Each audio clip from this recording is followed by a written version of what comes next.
Cape Town, South Africa's mother city, is the perfect base from which to explore much of the beauty, culture and history of the Western Cape.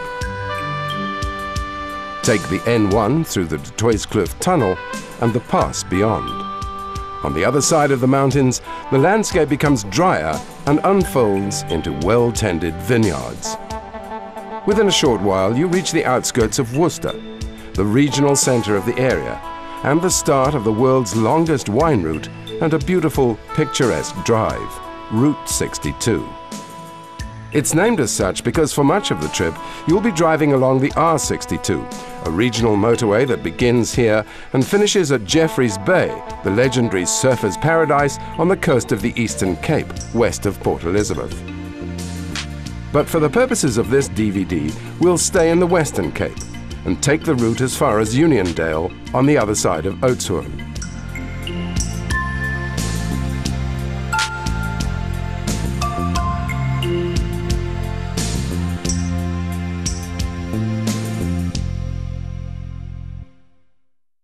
Worcester. Worcester is an historic town built in the early 19th century and named after the Marquess of Worcester. It's the capital of the Blyde River Valley, a valley that produces 25% of all South Africa's wines. Klein Plasie Farm Museum exhibits farming techniques of those early times and shows visitors the lifestyle of the pioneer farmers. Not only does it preserve the architecture and artifacts, but it also keeps their activities and industries alive.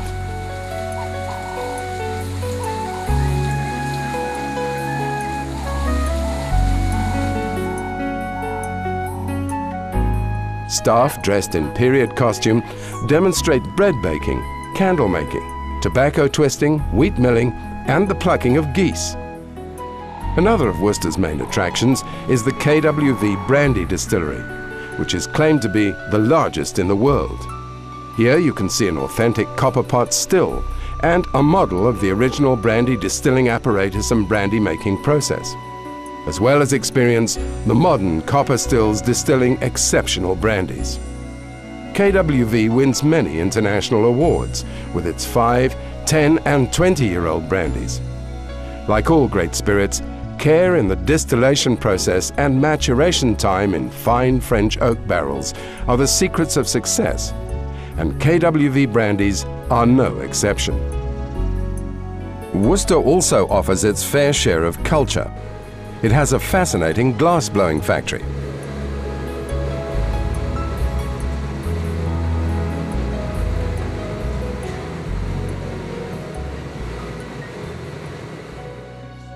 There are also numerous art galleries. Make a special effort to visit the gallery displaying the works of Hugo Nordia and Jean Vels, two of South Africa's finest.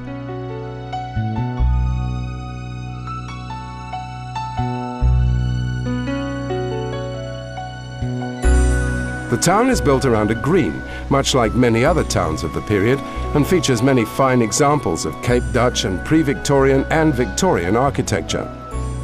The kerk, or central church, is particularly striking. The old droste was built to the specifications of Lord Charles Somerset.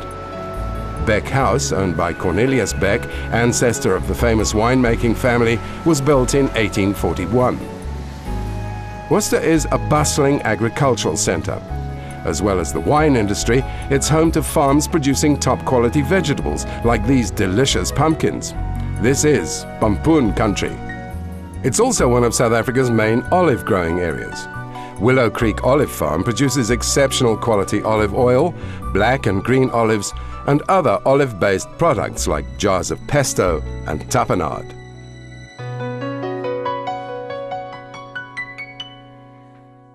De Doorns. A short trip from the town on the N1 towards the Hex Pass takes you to De Doorns, another fine centre for the wine industry, and a place offering a unique trip on a very unusual mode of transport. This old open-air coach is powered by a tractor, which in itself is mounted on a specially designed railway dolly for the purpose of operating on the railway lines. The railway in this area has a special claim to fame, in that the tunnel that passes through the mountains connecting the Breda and Hex River valleys on the main Cape Town to Johannesburg line is claimed to be the longest train tunnel in the world. But let's get back to Route 62. The Breda River Valley is one of the most verdant in the country. Many of the 50-plus wine farms in the region date back nearly 200 years to a time when the labor was provided by slaves from the east. Today, the region prides itself on far more forward-thinking labor practices, and many farms here are part of the fair trade system, which ensures direct, sustainable benefits to the workers. The guest houses in the region are special. This is the beautiful Arbeit Adelt guest house that has been lovingly restored to its original Victorian glory. Every detail has been researched and brought back to exactly how it would have been in the 1800s. Robertson. Continuing along the R60 towards the R62, after 20 minutes or so you reach Robertson. This time the focus is on farming fruit and vines. Drop in at the Affiplaas Deli and feast your eyes and your appetite on a wide range of local delicacies. Robertson is home to a very unusual attraction. This is Suckershof Walkabout in Klaasvoogds West. It is a maize and plant sanctuary between Robertson and Ashton. Here you will see a wealth of plant life, the world's largest hedge maze, time travel with Albert Einstein, a Stone Age cinema, the new South African handshake, the Philosopher's Garden, and of course, the highly acclaimed succulent gardens with more than 2,400 different species from all over the world, all in their splendor in the great outdoors. The Klaasvoogds maze is not a maze in the traditional sense, where you're expected to get lost, but is rather a gentle reflection of life. You walk from one story into another, all of which are depicted by objects. It could be described as amazing. Robertson and its surrounds have much to offer. Visit the graceful flamingos at Bird Paradise Bird Park, or enjoy a cruise on the river and a convivial drink or two with Kolgans River Cruises.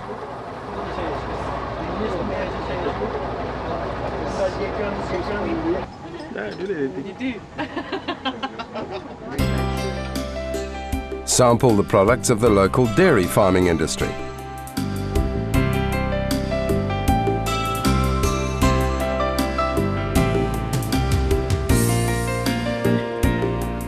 Sip on one of the classic local wines.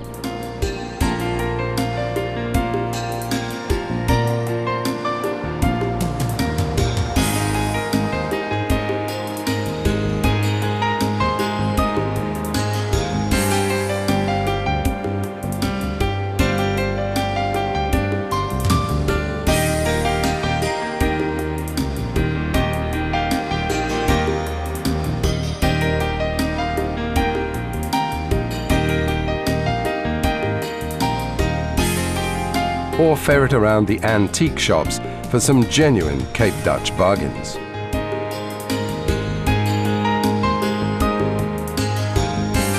You can finish your day off with another visit to the river and a sundowner cruise, this time with Viljoen's Drift Cruises.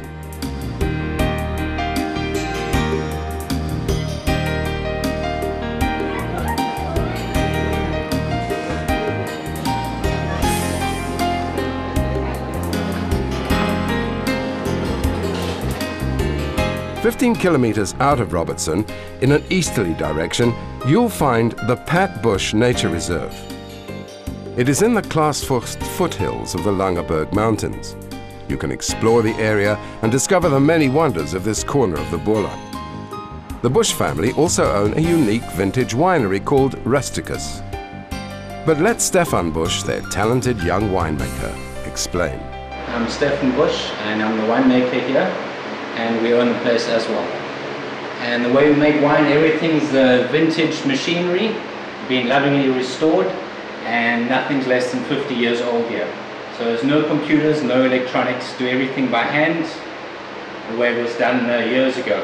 This is a motor from 1924, You start it on petrol. Once it's running and warm, you switch it over onto paraffin. And it does have a flywheel on that side, and we could use it to drive the belts and pulleys. And this is our crusher and destalker. The grapes get thrown in the top in the chute. Inside here are the gears of the crusher, and you adjust the distance between the teeth of the gears depending what grape variety you're crushing at the time. Once the berries have fallen, have been destalked, and they're in the basin at the bottom, we hook up the pipes to this antique pump, which is a very heavy mesh pump, and can pump the berries and the juice from the basin into our open concrete fermentation tank. As this ferments, it releases carbon dioxide, which gets stuck on the skins of the grapes. When you've eaten a grape, the flesh is colorless. You get the color and the flavors from the skins. So every 3 hours for 2 weeks long, I have to punch this down to get the tannins and the color and the flavors from the skin into the juice. And then from here it goes to the basket press to separate the juice from the skins.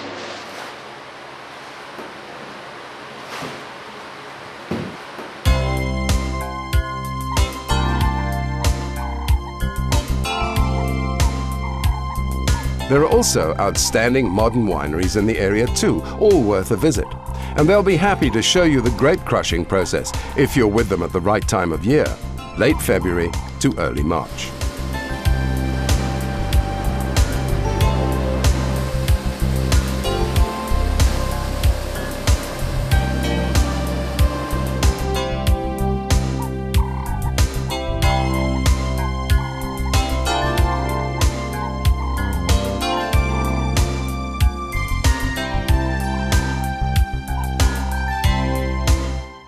Bonnievale.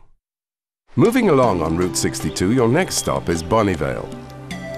It is situated on the banks of the Blyde River, surrounded by the Langeberg mountain range in the northeast and the Riviersonderend mountains in the southwest.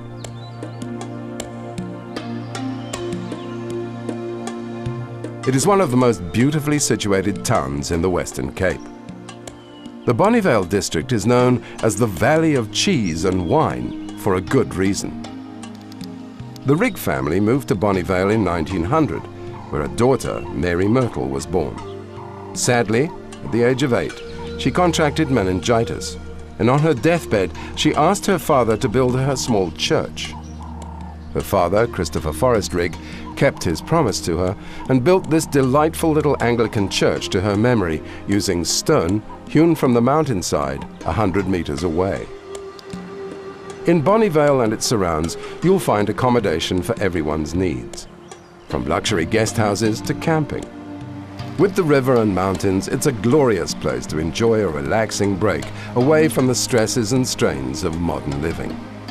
There are a great variety of activities for visitors in the area. Hiking, 4x4 trails, golfing, fishing, canoeing, a trip on the Blyde River Goose cruise boat, and bird watching. But most of all, relaxing, breathing fresh air, and enjoying the hospitality of Bonnievale and its people. McGregor. A short trip into the Riviersonderend Mountains will bring you to one of the real gems of the Western Cape, the village of McGregor. It's a village lost in time, a place for reflection. Built in the 19th century, the village is dreaming away in a quiet valley at the end of a road going nowhere. Here, life is slow, tranquil, and gentle. Beautifully preserved whitewashed cottages nestle in half-wild gardens. Water trickles and burbles down old stone irrigation channels, and one almost expects to see the shadowy figure of a woman in the garb of yesteryear with a basket of roses over her arm disappearing around the next corner. It's home to artists, craftsmen, and other colorful characters. Wander along some of the beautiful trails in the nearby nature reserves. Watch the birds at play from a hide. Enjoy a delicious meal and a chat at one of the coffee shops or restaurants, or relax with an aromatherapy massage. Montague. In order to reach your next destination on Route 62, it'll be necessary to do a little backtracking. Back through Bonnievale to Ashton, you'll then turn right towards another delightful little town called Montague. Passing through the picturesque Kochmanskloof Pass, you come to the town nestled among the towering mountains.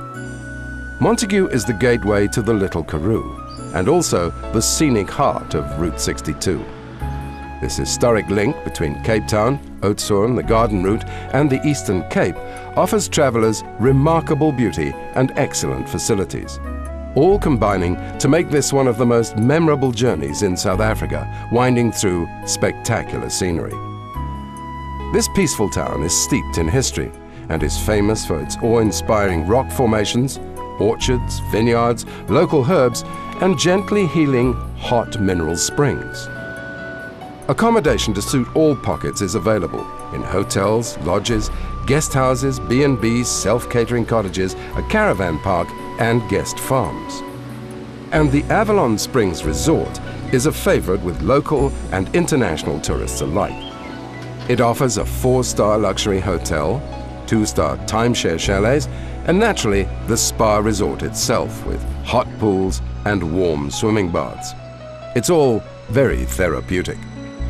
You can include a round of golf too. Berrydale. Berrydale is a fruit farming centre. It also offers the excellent Sanborna Private Game Reserve and the superb Berrydale Wine Cellar as attractions, along with the renowned Berrydale Heritage Garden. On the one side is the beautiful and fertile Trudeau Valley, and on the other, the stark and semi-arid Klein Karoo. It has the richest succulent flora in the world, and about 1/3 of the world's 10,000 succulent species grow in this region. Berrydale began as a settlement in 1882 and became a municipality in 1921. In addition to fruit such as peaches, apricots, plums and apples, Berrydale is known for its award-winning pot still brandy, made in the time-honored way and named after Joseph Barry, the town's founder. Berrydale Wine Cellar is one of the few cellars in South Africa to continue this historic process. Ladysmith. Travelling over the spectacular Trudeau Pass, you now enter a far more arid region. Ladysmith is named after Lady Joanna Smith and is spelt this way to avoid confusion with the town Ladysmith with a Y in KwaZulu-Natal. Dairy farming is again an important industry here, and Parmalat, the dairy multinational, has another cheesery in the town. Other farming disciplines are also popular in the Ladysmith region, including ostrich, sheep, cattle, goats and fruit, chiefly grapes, peaches, plums and apricots. Calitzdorp. The 76-kilometre journey from Ladysmith to Calitzdorp offers you unsurpassed views of the beauty of the Klein Karoo.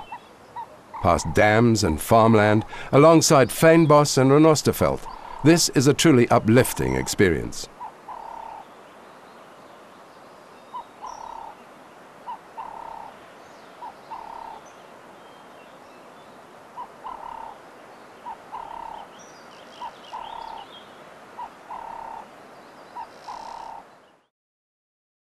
When we create a marula, we let nature take its course. At our plantation, we let our trees grow wherever they choose. Our irrigation system is erratic but effective. Our temperature control is self-regulating. And when our most stringent tasters arrive and give us the nod, this exotic fruit is distilled and blended with cream to create a superior drink for those special moments. Amarula, the spirit of Africa. Calitzdorp is an elegant town, home to some excellent family-owned wine estates and wineries. Boerplaas, owned by the Nel family, continuously wins acclaim and medals for its ports and fine blended red wines. Awards are also aplenty for De Krans, Calitzdorp Winery, Axe Hill and Withoek, which produces a variety of ports, red, white and dessert wines. Take a walk down Queen Street, the oldest street in town, with its fine examples of Edwardian and Victorian architecture. And don't miss the lovely stone church.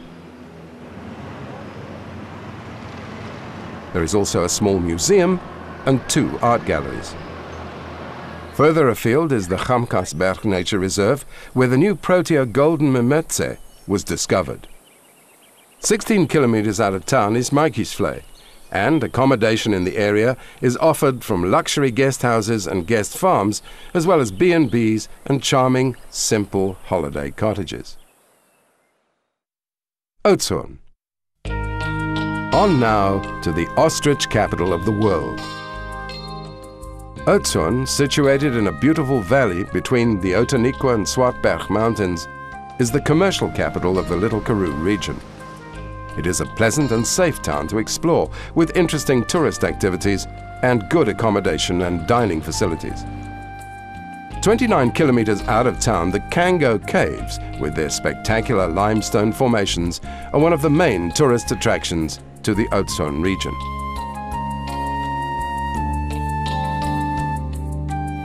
Situated in a limestone ridge parallel to the Swartberg Mountains, you will find the finest dripstone caverns with their vast halls and towering, often surreal formations of stalactites and stalagmites. Visits to these extensive caves are by guided tour only. There is a standard tour which takes 1 hour and which is manageable by walking, and a more demanding adventure tour that lasts about 90 minutes. Tours depart daily, every hour, on the hour. You can't go far in the environs of Kango or Oudtshoorn without seeing an ostrich or ostrich products for sale. Get up close and personal with these flightless feathered friends by sharing a morsel with them. Take an ostrich ride, it's an experience not to be missed, or learn more about the fastest bird on earth with a guided tour of an ostrich farm. Excellent. And this gives a whole new meaning to the term walking on eggs. Nearby to Kango and Oudtshoorn, you'll discover the remarkable wildlife ranch and cheetah land. Here you can see many of the big cats and some colorful, if greedy, exotic birds.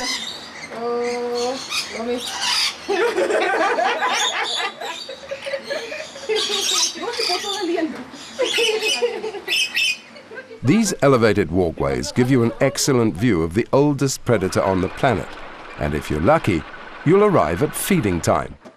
Here's Oudtshoorn's answer to the crocodile hunter. Crikey!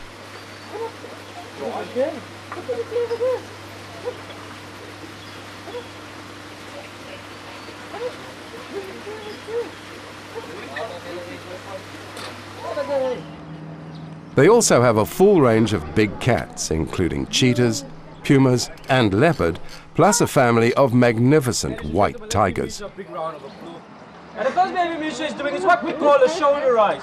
Now tigers will rise up like this in the wild. Get knocked down. Also a very nice way to show you the size of those paws. There used to be a lot more to the ostrich industry in the early 20th century. And walking around Oudtshoorn's straight avenues, lined with impressively ornate Victorian villas, gives the impression of this bygone age of wealth and success. This historic and pretty town grew very wealthy on the ostrich farming industry, principally from the export of the famous feathers for the fashion industry. And today, the industry is making quite a comeback. Ostrich meat is a major export, particularly to Europe. Oudtshoorn has a wide range of accommodation to offer and many excellent restaurants, where the local delicacy is, you guessed it, ostrich. If you continue past the Kango Caves and take the road up the mountain, you'll soon find it turns to dirt and becomes very steep. That's because you are climbing up the majestic Swartberg range, approaching the breathtaking Swartberg Pass over the mountains. These magnificent mountains divide the Little Karoo from the Great Karoo and contain many unknown secrets that, if you have a sense of adventure, you'll love to discover. Firstly, stop and admire the unique species of fynbos on the mountains, and then be overwhelmed by the view from the top of the pass. If you kept your eyes peeled whilst going over the top of the Swartberg Pass, you'll notice a signpost pointing off into the mountains marked Gamkaskloof, Die Hell, the Hell. It's a bumpy 2-hour drive from the turnoff, but it's well worth it. Down at the bottom is a hamlet that time almost forgot. This is about as close as you'll get to a hillbilly settlement outside of the Appalachian Mountains. You'll be bound to want to purchase a memento of your visit, and that will be mighty appreciated by the local inhabitants. Y'all come back now, you hear? Prince Albert. Prince Albert is delightful. Although it's in an arid region, it is blessed with water from the Swartberg, so the village is a little oasis. It enjoys a superb climate, with a high sunshine index and spectacular night skies. The village is a small gem, with beautifully preserved Cape Dutch, Karoo and Victorian buildings, 13 of which are national monuments. There's ample guest house, B&B and self-catering accommodation to suit all preferences and pockets, and farm accommodation is also available. Karoo lamb, olives, olive oil and cheese are other local delicacies.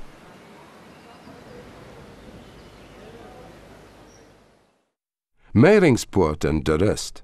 To return to the R62 from Prince Albert, the early trekkers found a natural gap in the mountain massif, and subsequently road engineers put a road through it.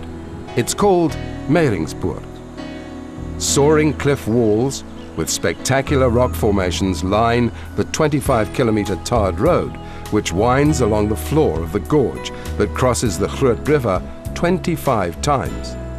Each crossing or drift has its own name and story. De Rust is situated back on Route 62.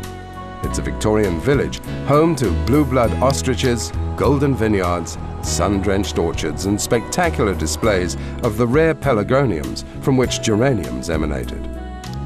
De Rust produces excellent dessert wines and has much to offer the outdoor enthusiast. Explore the famous Red Hills during a 2-hour hike, or try numerous other hiking trails. Accommodation in the area is plentiful. Die Gat guest house is situated in the Middelplaas Valley near the town. It has been in the hands of numerous generations of the Schoeman family since the early 1800s. Characteristics of the old homestead, such as the paint of German origin on the interior walls of the lounge, the original architectural form of the house, and the picturesque environment, have ensured that many a South African film has been shot here. The House Martin Boutique Hotel offers B&B accommodation. Situated in the peaceful tree-lined village, all 35 rooms are fitted with ensuite bathrooms and have their own verandas.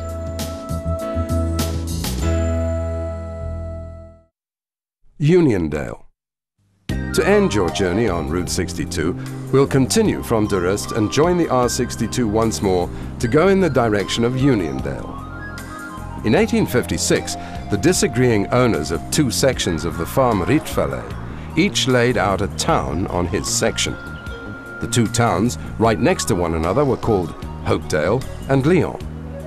In 1865, a church was built in the center between the 2 towns, and this church settled the argument.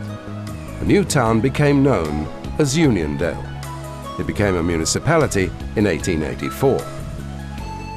Apart from the many fine examples of Karoo, Cape Dutch and Victorian architecture that can be found in its broad, clean streets, Uniondale also has a large watermill built by James Stewart in 1852, which is a national monument and is now adjacent to a very good restaurant.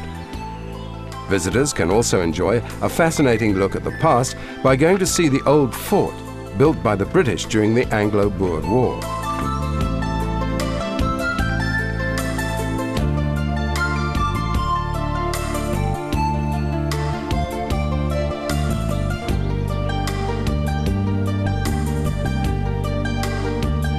The area is a well-known centre for sheep farming and apple growing, and accommodation is mainly available in guest houses and B&Bs. Close by, there are very fine examples of ancient sand rock paintings, and local guides will take you on a hike to see them and explain how they were made and their significance. Het is baie duidelik dat met die hande reik hulle uit om as berggees in te gaan. En anders as meeste van die tekeninge kan jy sien hoe die vlerkies reeds begin vorm waar hulle in die trance ingaan. In daai bottetjie sy kop neergesit. Rustig, gemaklik gemaak dat hy perfek kan kyk.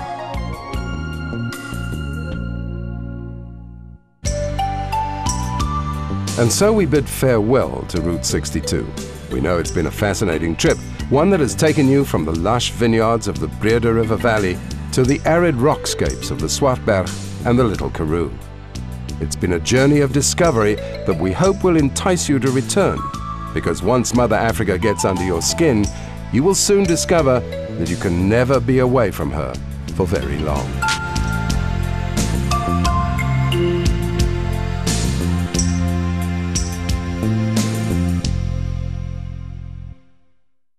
It is here, with these beautiful images, that Photos of Africa bids you adieu, hoping that we'll see you again soon in South Africa, a world in one country.